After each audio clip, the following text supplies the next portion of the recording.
Amazon kompaniyasining aksiyalarini analiz qilib chiqamiz va o'sha Elliot to'lqinlarni qanaqa to'g'ri chizish kerakligini ham sizlar bilan ko'rib chiqamiz o'rtoqlar.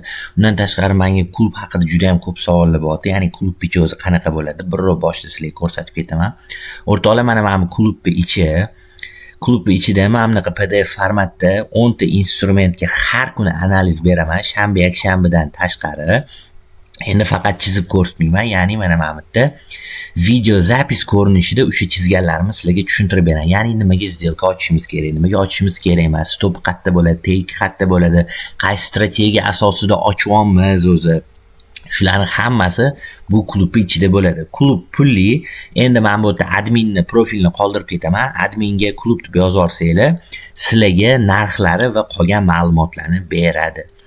Endi Amazon kompaniyasiga qaytamiz. Amazon kompaniyasi bizga internet magazini orqali juda ham mashhur. Endi biza to'lqinlarni bu yerda qanaqa ishlatamiz? Birinchi 4 soatlik time, ya'ni 4 soatlik time grafikni ochib olamiz va oxirgi impulsli harakatni qidiramiz. Oxirgi katta impulsli harakat mana bizda ma'lumot bo'lyapti. Endi Fibonacci'ni olib, impulsli harakat tugagan joyga Fibonacci'ni 100 ni qo'yamiz. Impulsli harakat boshlangan joyga bo'lsa Fibonacci'ni 0 nuqtasini qo'yamiz. Endi mana bizda birinchi valni hosil bo'lyapti.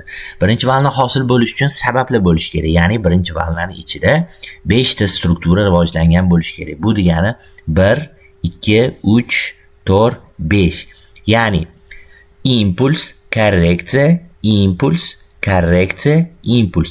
Impulsli harakat har doim korreksion harakatdan uzun bo'ladi. Shuning uchun impuls bo'ladi. Endi mana bizda mana bu yerda impulsli birinchi valna paydo bo'lyapti. Mana bir deb belgilab qo'yamiz. Endi bu yog'iga bizda korreksionniy harakatlar ketyapti. Ya'ni 3-valnani boshlanishi uchun 2-valni formirovatsiya qilib olish kerak oxirigacha. Endi bizda mana bu yerda yana bitta подтверждение paydo bo'lyapti, ya'ni trend liniya. Ya'ni biz Fibonacci'ni ishlatdik, Elliot to'lqinlarini ishlatdik. Endi mana trend liniyani ishlatamiz.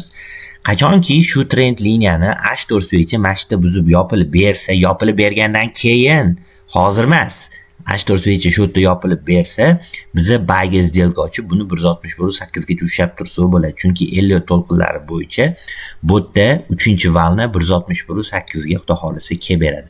Sizda savol paydo bo'ladi, stopi qayerda bo'ladi degan. Ya'ni stopi 61.8 da bo'ladi.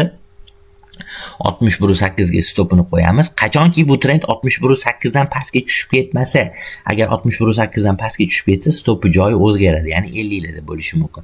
Agar shu yerda mash joyda H4 bo'yicha tepada buzib yopilib bersa, bo'ldi, biz сделка ochamiz va 161.8 gacha ushlab turamiz.